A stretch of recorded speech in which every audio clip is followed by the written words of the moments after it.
So I couldn't think of a better way to start off 2021 with season 3 of Cobra Kai. Honestly, I thought this was going to be like the last season of it, but no, it looks like we have another season coming, obviously. If you haven't seen Cobra Kai, if you haven't gone into it yet, go watch it. And spoiler alert, because I'm going to try to keep the spoilers to a minimum. But if I do just go on a rant, then, forgive me. But you've been warned. And we pick up season 3 right where we left off in season 2. Right after Robbie just Mortal Kombat kicked Miguel off to second story in school. And now he's handicapped. He can't walk.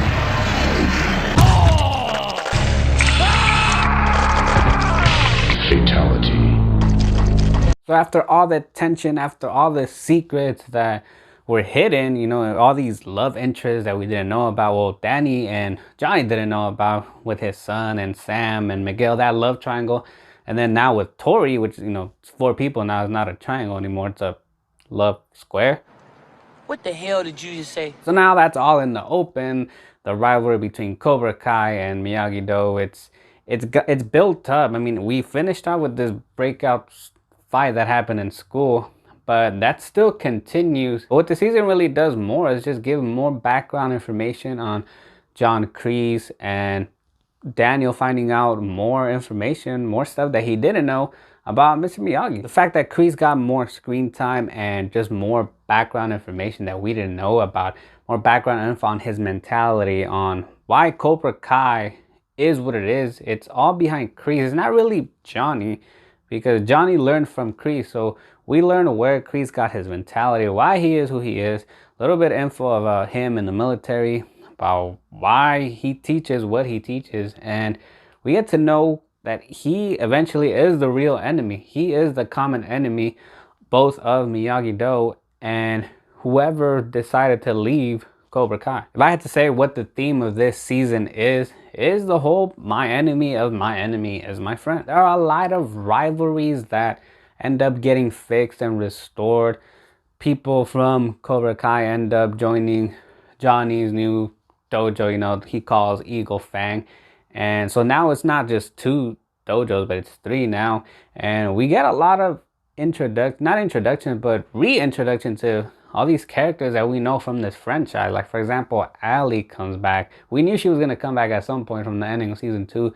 Chosen from the Karate Kid 2. They come back at some point, and that's what I really liked about this season, that they are finding ways to bring all these characters back, all these characters that we all know from the franchise, and they're coming back into this season. So now the first season really did start off with, it's really just Johnny's show. It really started out as Johnny's show, Johnny's history, Johnny's background, but it evolved into just more than Johnny's show. It evolved into bringing back the rivalry between him and Daniel, but it evolved into bringing some old characters back that have some loose ends to tie up with either Daniel on Daniel's side or Johnny's side. This season, you could say, just kind of drifted away a little bit from Johnny. The show doesn't completely get rid of Johnny. I mean, it does still have Johnny, but just slightly bit just kind of pushes him away. But we see more of Daniel and Kreese, which is not a bad thing, but at least it didn't compromise. I just didn't want that to compromise the fact that it started out with Johnny and just the relationship between Johnny and Miguel. I'm glad that we got to see all these background stories from Daniel, and with him going to Okinawa, and Kreese and his story with the military. The fact that they show more of Daniel, he's just really lost in this season. He just has no guidance. He struggled before with guidance, and he seemed to find the answer quick, with all these flashbacks with Mr. Miyagi. But in this one, he doesn't really find them right away. And the only reason why he finds answers to what he's looking for, all this guidance, is the trip to Okinawa, which brings back even more throwbacks, even more flashbacks from the Karate Kid 2. But they actually give him a reason to go to Japan. It is not just like, oh, okay, I'm lost. I think I need to go to Japan to just, get my thoughts together, and maybe I will get something that Mr. Miyagi told me. No, he's actually going because of a business meeting, but then that turned into something else. That the show just took advantage of that to bring back Kamiko and chosen. And there he learned some more things about Mr. Miyagi, which therefore help him on how to help Sam, on what to do with this whole situation back home. Ellie Mills is also back, and it's really a key point for Johnny in terms of Johnny's life, because she helps him realize that you just can't live in the past anymore. Johnny, because Johnny's also getting involved with Carmen, Miguel's mom, and but then Allie just returns his message, and she tells him, "Hey, I'm home for the holidays." And so then I'm over here thinking, okay, this is gonna turn into another love triangle maybe, because he's over there. He already slept with Miguel's mom. Damn! But then he ends up meeting with Allie. So then I'm thinking, okay, I'm just foreshadowing this. This was my guess. They're probably just gonna get caught. I was thinking that maybe Carmen was gonna somehow find out that he went out with Allie, and then maybe Miguel was gonna find out that Johnny slept with his mom, and then Miguel's gonna find out, but no, at the same time going out with his high school sweetheart. But that didn't end up happening. But Allie makes him realize, hey, I know we had a good thing going on, but don't live in the past anymore.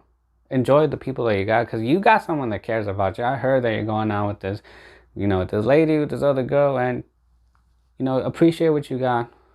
If you really care about her, go to her. Don't live in the past. I felt Johnny's somewhat mixed emotions during the moment where they're together and they just go their own separate ways. It's like, I thought he was gonna kiss her, but he realized that when he said, "I needed this," it's not about the fact that he needed that date, but he needed to hear that from someone that it's not good to live in the past. Because he's been doing that for the longest. He's been living like that since the beginning of this show. And then when you really think about it, everyone has been living in the past, but whether they realize it or not, it's not just Johnny, but also Daniel. And even Kreese has been living. All the three dojos, whether they realize it or not, have been living in the past. And that's why there's all this tension that has built up and therefore affected their kids.